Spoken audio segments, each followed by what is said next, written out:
begin with the president's looming decision on the war in Afghanistan. And for that, let me bring in our first roundtable. I am joined by the chair of the Senate Intelligence Committee, Dianne Feinstein, the former vice chair of the Chiefs of Staff for the military, Jack Keane, retired general architect of the surge in Iraq, Congressman Jim McGovern from Massachusetts, the author of a bill calling for an exit strategy from Afghanistan, and Senator Saxby Chambliss, member of the Senate Armed Services and Intelligence Committee. Welcome to you all. And Senator Feinstein, let me begin with you. You met with the president this week. He had a group of members of Congress and senators down to meet with him. And we know, and you saw Secretary Clinton say that as well, the president seems to have ruled out immediate withdrawal from Afghanistan or a major increase of troops in the hundreds of thousands. But did he reveal anything else about his thinking, and what did you recommend to him? Well, what he revealed was his thinking up to this point, and that the fact that he wanted to hear from various members, and some of us spoke up. And I'll tell you what I said. I reviewed all of the intelligence and looked at the situation, and it was pretty clear to me that violence was up 100%. 950 attacks in August. The Taliban now controls 37% of the people in the areas where these people are. Attrition in police is running 67%, either killed or leaving the service. And the mission is in serious jeopardy. I think General McChrystal, who is one of our very best, if not the best at this, has said a counterterrorism strategy will not work.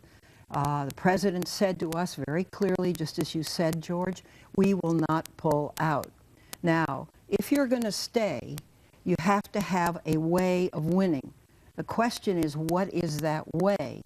And I think the counterinsurgency strategy, which means protecting the people, not shooting from afar, but securing, taking, holding, and providing security for a period of time is really critical. How many more troops does that take? Well, I don't know how many he's proposed. I only know what I've read in the newspapers. At the same time, there has to be a process of reconciliation. At the same time, there has to be a process of finding out which of these people can we work with and which can we not, like the Haqqani network, which really need to be taken out. How do you grow this sort of feudal-type warlord government into stability? How do you strengthen Karzai's spine, if you can?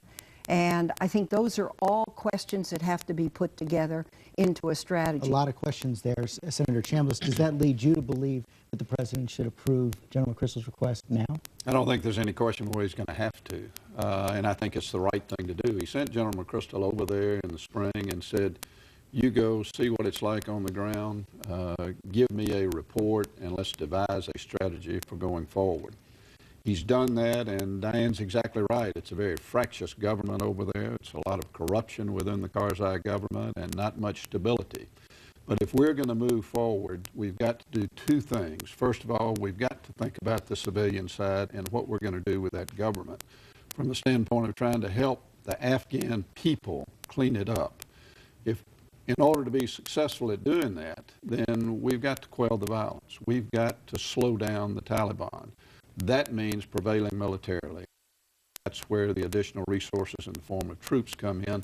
That's what General McChrystal has recommended, and I think the president has got to follow his commanders on the ground. But situation in Iraq that Jack was very much involved in was not unlike where we are right now.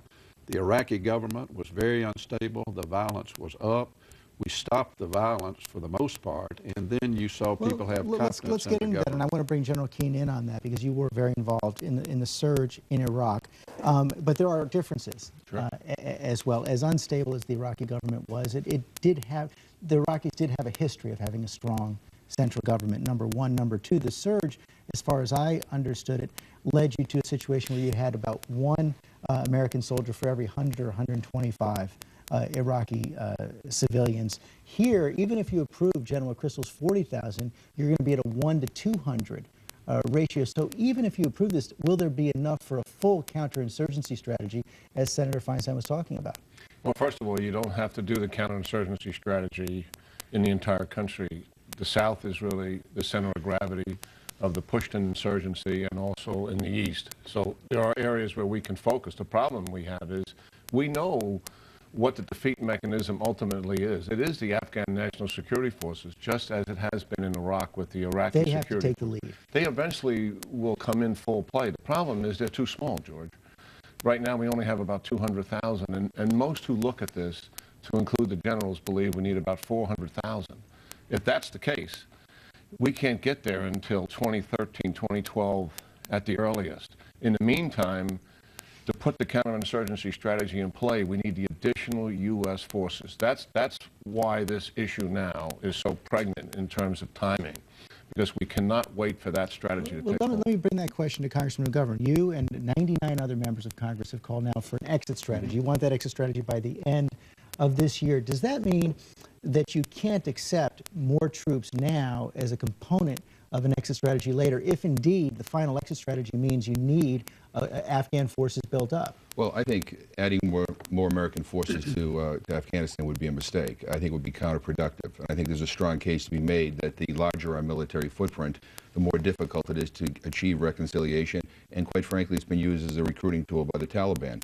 The reason why I want an exit strategy is in part because I want a clearly defined mission. And that means a beginning, a middle, a transition period, and an end. And we don't have an end in Afghanistan. When I voted to use force to go to war after 9/11, I think I and everyone else in Congress voted to go after al-Qaeda. That was our enemy. And al-Qaeda has now moved to a different neighborhood in Pakistan where, quite frankly, they're more protected. And we're told by General Jones that there are less than 100, if that, members of al-Qaeda left in Afghanistan. So we're going to need to, so we're now saying we should have 100,000 American forces to go after less than 100 members of al-Qaeda in Afghanistan. I think we need to reevaluate our policy. That leads to a key question that I know the White House was debating actually this week. In order to defeat al-Qaeda, do you need to completely defeat the Taliban, or can you learn to live with the Taliban? What's your answer to that question, Senator Feinstein? I think it depends on what you mean by Taliban. I think if you take the Haqqani network, which I gather was generally responsible for the bombing of the Interior Ministry in Kabul, I think they're hardcore fanatics. If you look back, too, at Taliban control when it had more in the earlier days, and I've got to tell you, I particularly worry about women in Afghanistan, acid in their face of children, girl children who go to school, women who can't work when they're widowed, huddled on the streets begging, women beaten and shot in stadiums, you know, Sharia law with all of its violence. I mean, that's one element of the Taliban.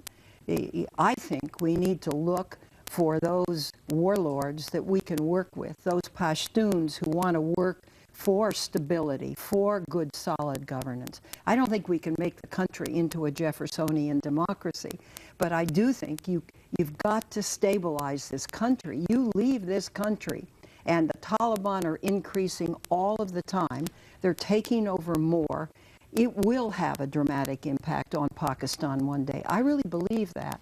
Now, should we stay there for 10, 12 years, General? I don't think so. I don't think the American people are up for that or want that. But I think, I don't know how you put somebody in who is as crackerjack as General McChrystal, who gives the president very solid recommendations, and not take those recommendations. If you're not going to pull out, if you don't want to take the recommendations, then you put your people in such jeopardy, just like the base in Nuristan. We lost 8 of our men. We didn't have the ability to defend them, and now the base is closing, and effectively we're retreating away from it. And so I think the decision has to be made sooner rather than later. So you've got Democrat and Republican agreeing to accept the McChrystal recommendations right now. I think part of the reason, though, Senator Chambliss, that the president is at least rethinking this right now is that concern that Congressman McGovern talked about the footprint, about your increasing the number of troops that, in a way that might be counterproductive, that might drive more people into the arms of the Taliban. Well, you're not going to increase the footprint just for the sake of adding more troops. It's got to be done for the right purpose, and obviously that's what the president's got under consideration right now. 2 things, though. One, we've got an Afghan citizen that is simply a better fighter than what we had in Iraq. And I think we have the opportunity to train those folks at a quicker pace than what we did in Iraq, and ultimately turn both the military and the police over to the Afghan people to run that country. That's our goal there. Secondly, you can't de-link Pakistan and Afghanistan. They are coupled together. If Afghanistan falls, if we pull out and it goes totally in the hands of the Taliban, it doesn't make any difference whether there are 100 al-Qaeda in there right now or not, or whether there are 1,000 across the border or going back and forth. We know that the neighboring country has the opportunity to be really invaded or encroached upon by bad guys. I want to get to that question. I'm going to bring that to General Keane as well. But first, Senator Feinstein raises a question that I do want to ask you about. How does President Obama put General McChrystal in, say that I want you to implement this counter-terrorism strategy with a counterinsurgency element as well, and then not take his recommendations? You served in the military. What are the pressures like right now, and what does General McChrystal do if the president rejects his recommendation? Well, I can't speak for what General McChrystal's, reaction would be to a presidential decision that opposed him. I can say this. I mean, if you're a general on the ground and you believe the recommendation you made is the winning recommendation in terms of strategy that'll accomplish the goals that you've been assigned, and then you're told that you cannot execute that and ask the troops to go out and do something else that you don't believe will accomplish those goals, that gets very difficult in terms of a moral dilemma, asking your troops to do something you believe is going to fail. So you resign? That would be up to him to face that. I mean, that's something personal for every general involved. Is that what you would do in that situation? Probably, yes. Under those circumstances, yes. But the fact of the matter is, presidents have a right to make decisions, George, and one of the recommendations they get are from generals. That's the reality of it. And the president also has a right to take information from other sources to inform those decisions. And it's my understanding that that's actually what's happening inside the White House review right now, and that several other options, in addition to what General McChrystal has already put forward, are likely to be generated. So I want to bring that question back to you, Congressman McGovern. If the president lays out a clear mission, a focused mission on al-Qaeda, if he determines that, and if he puts a time limit on that mission, says that we're not going to be there forever, but also says that we do need some 10,000, 12,000, maybe even 20,000 troops to implement that strategy. What would be wrong with that, and could you go along with it? Well, I'd have to wait and see the details of whatever he comes up with. But look, nobody's talking about cutting and running in Afghanistan, and this notion that if we lessen our military footprint, that somehow the Taliban is going to come back in control, I think is wrong. We have been in this war for 8 years. We have spent hundreds of billions of dollars. We have lost a great deal in terms of U.S. blood and treasure already. We have trained their military. We have trained their police. One of the central problems in Afghanistan right now is you have a government that is corrupt and incompetent, and according to Peter Galbraith, who just got fired by the United Nations for being outspoken, 30% of Karzai's votes are fraudulent. If you don't have good governance at the center of all of this, you can put all the troops you want in there, you can invest all the money you want in there, and it won't make any difference. Isn't that right, Senator Chambliss? I don't think it's any question but what that's right. And that's why you've got to approach this from a dual point of view. Number one, you've got to stop the violence. If you don't stop the violence, then, we can't hope for a healing to take place in Afghanistan and hope for the people to take over that government. It is corrupt. There's no question about it. But we know, too, that if we don't prevail there, we have the opportunity for the bad guys to come in and have access to nuclear weapons next door. We can't afford for that to happen. We know that there is a training opportunity for al-Qaeda in Afghanistan if we're not there, as well as in Pakistan. We can't afford for that to happen. So it's clear that from a military standpoint, we've got to listen to the guys on the ground who have the opportunity and the know-how to make sure that those things don't happen. One other component of this that we haven't given enough talk to, I think, is the civilian side. You have to remember that the Afghan people have a literacy rate of somewhere in the high teens or low 20s. There's no way for those people to develop any kind of economy. The economy in Iraq this year is going to be about $900 billion. The economy in Afghanistan, $900 million. We've got to stop the violence, work towards influencing the Afghan people to make sure they take their government back and develop an economy for the long term. That's going to take a while. It's going to take a George. while. It's going to take a lot of money, and you do have to put a cost-benefit analysis on any decision like this. And this is something raised internally by Vice President Biden. There's a report in Newsweek this morning. It's actually on the cover of Newsweek, where the Vice President is pointing out that this year we're going to spend about $65 billion in Afghanistan, about $2.25 billion in Pakistan. And according to the report in Newsweek, this is what the Vice President then went on to say in the National Security Council meeting.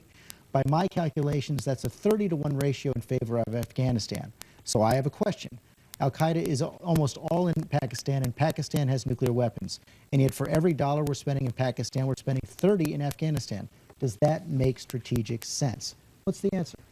Oh, well, this whole situation is a bit of a conundrum. I basically agree with Senator Chambliss in what he said. I think reconciliation, the first thing has to be to stop the violence. It has to be security. The Taliban has to know it cannot take over all of Afghanistan, because the next step is Pakistan. And that's very serious. And the Pakistanis are only recently beginning to show, I think, their mettle. I think SWAT was a big wake-up call for them. I listened to the Pakistani foreign minister yesterday, and yeah, they seem to have much more get up and go to really be able to work with us in securing some of the Fatah areas and other areas. So I think that's really critical. This is not an easy situation. Nothing is straightforward. Our allies have 39,000 troops. That's a lot of people over there. They, I gather, will continue their involvement on that level. I think we ought to press for them to increase it. I think obviously, I know it's not, but financially, we ought to have more financing from the rest of the world community. We cannot be everyone's gatekeeper, everyone's policeman. And I think what's lacking in the world is some universality of putting together movements which can change the dynamics in difficult situations. General Keane, what do we do now in Pakistan? 3 major attacks in the last week. Yesterday, the most brazen attack yet. The insurgents take over their army headquarters. It would be like coming in to the Pentagon. And how do you see the interrelationship between putting more troops in Afghanistan and putting more pressure on the situation in Pakistan? Yeah, the elephant in the room with Pakistan, and also to a certain degree with Afghanistan, has always been their lack of understanding that we're going to stay in that region. They're not sure we are. And given our track record in Afghanistan and also in Pakistan, there's reason for that skepticism. That's why Musharraf and this regime to this day has a hedging strategy with the Taliban. We have to convince them that we're there, that Pakistan's stability is in our national interest. And we also have to prove that as well by stabilizing Afghanistan. I agree with the senators. If we ever lost in Afghanistan, that contributes directly to destabilizing Pakistan. So our actions in Afghanistan relate clearly to Pakistan. The other thing, specifically to your point, we're starting to make some headway with Kiani and the generals in Pakistan to pull forces away from the Indian front, so to speak. We have great difficulty convincing them that the major threat to the nation state is, in fact, the raging insurgency inside the nation state and not the external threat of India. To us, it's self-evident, but to them, it's not. It's not. And that's the reality of it. We're just about out of time. I want to go once around the table with this question. What's the one thing you want President Obama to have in mind as he makes his decision? Our troops and the stability of our troops and the fact that we're giving our troops what they need. And I mean from the top down. We've got to make a decision from a leadership standpoint whether we give him more troops, but we still got to make that commitment of making sure that we're enforcing and reinforcing them like we need to. I would urge him to keep in mind that stabilizing Afghanistan should not mean and does not mean enlarging our military footprint there. I think it would be counterproductive. I also think we're going bankrupt. We have wars in Iraq and Afghanistan, hundreds of billions of dollars that are all going onto our credit card. Our kids and our grandkids are paying for this. You know, we need to be smarter about where we deploy our resources, and I think enlarging our military footprint in Afghanistan would be a mistake. We need to come up with a strategy that includes an exit strategy because it will also put pressure on the government of Afghanistan to step up to the plate, which it has not done so far. Well, I think he has the opportunity to be decisive in terms of our national interest in Afghanistan and also in Pakistan. The reality is, since 2003, when we shifted our priority to Iraq, Afghanistan has been a distant second priority. Now those resources are available to make it the main effort.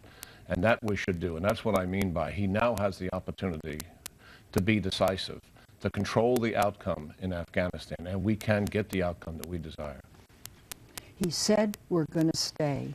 If we stay, we cannot lose. What strategy, what tactics give us the best chance to carry out the mission?